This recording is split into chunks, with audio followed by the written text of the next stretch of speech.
I'm going to introduce you to the 2019 Volvo. I'm going to point out some special safety features and some driver comforts. First, I want to point out that this is our front forward radar system, and you'll notice that there's no wheel well or foot well to put your feet in here. So we need to protect this camera as much as possible. So Volvo has introduced a easy open hood. So it's fairly simple to open, no stress, no mess. We're going to look underneath the hood real quick like. So you're going to notice that they've cut the fender well away, so it gives us more access. You're also going to notice that we're running disc brakes. We have disc brakes on the front as well as all the way on the back. The other feature you're going to notice is we have a drop down sway bar. So this truck is actually going to hold the road and the crown of the road a lot smoother than the older style Volvos. The other safety feature built into these trucks is that have crush factors on them. So Volvo has engineered this engine to fall out in between the frame rails in the event that there is a hard frontal impact. It drops down underneath the truck, this way protecting our driver. We have our fuse control panel here. Our fuses for our engine compartment is all in here. And included in every new truck, there is a kit with the fuses and the main master fuse. So our steering column is one piece, goes from here all the way up to the steering wheel. This is also special designed to accordion in the event of a hard impact, thus not shoving it right into the driver. So we have easy access to our power steering, our oil dipstick, and our oil fill. We take a visual look at our belts so that everything is nice and open. Steering box and fog lights are mounted in the bumper. That's it. One. You're going to notice that the steps are painted gray. This is an anti-slip. In the wintertime we get a little ice on there, so this hopefully protect the driver so when he steps out of the truck he's got a little more traction. Our battery box is located up underneath here. And you'll have to get way down up underneath.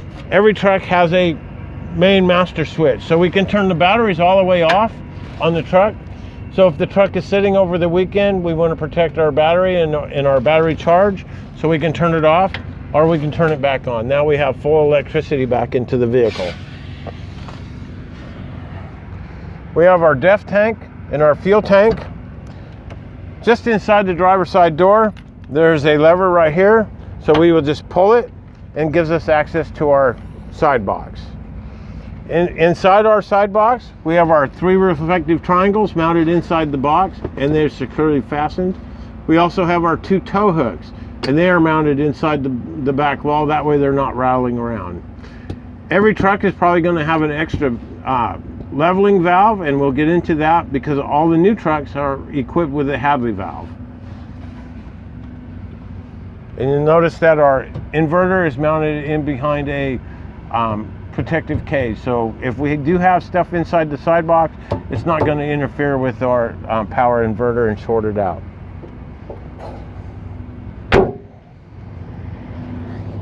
On the back of the cab back here, they're mounted the load lock hangers, and that is where our load locks go. They belong in this.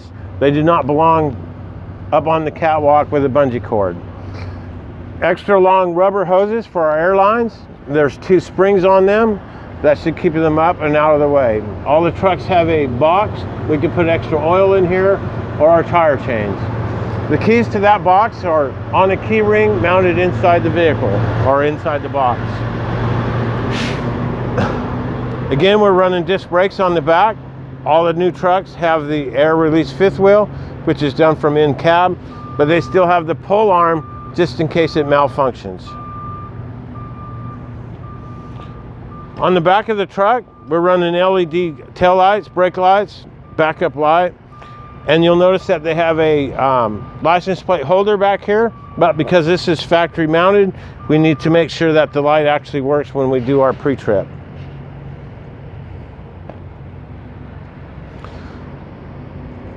Back up the passenger side, we have our APU mounted here. And for those that have not ever ran an APU, there is a maintenance that we need to do at least once a week. So we need to undo the cover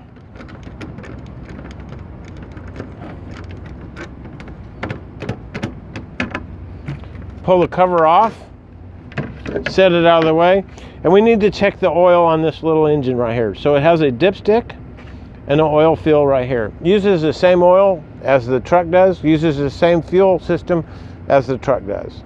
We just want to make sure we check it at least once a week. It has a built-in safety in it, so if the oil does get low and we do not check it, the engine will not start.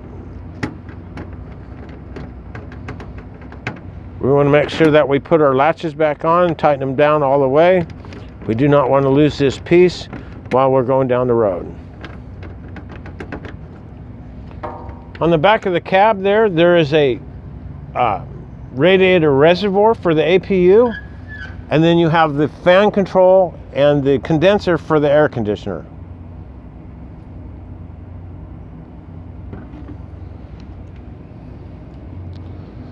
Passenger side truck, you're going to notice that this got a radar camera here. This is our blind side camera. So if a metal object was in our blind side, a vehicle, bicycle, it would indicate up on the passenger side window pillar, letting us know that there's something here. So this is exposed. This is also something that we need to protect as much as possible. On the passenger side, we have a side box, just like we do on the driver's side. And again, it's located right here. It's just a simple pull lanyard to open our side box. Unfortunately, the passenger side box is filled with all the equipment, so there's not really going to be any room to put anything in there.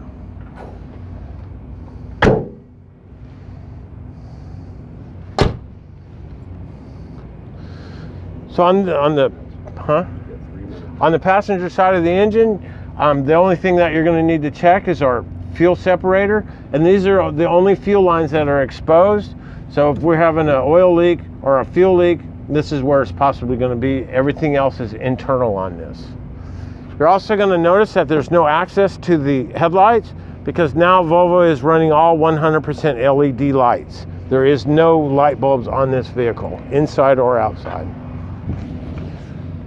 So we'll close the hood. So our headlights are now encased in this unit right here. This light right here is a fluorescent light, and this is our daytime running light. Other than that, it's all LED. In the wintertime, there is a built-in heater and a fan to keep this from fogging over and from freezing. All of the mirrors have heater controls on them. So the heater controls are located on the door panel on the driver's side. Once we engage it, it's the very first button up here. We turn that heater control on for our mirror heat, and it defrosts all of the mirrors, not just the big city mirror.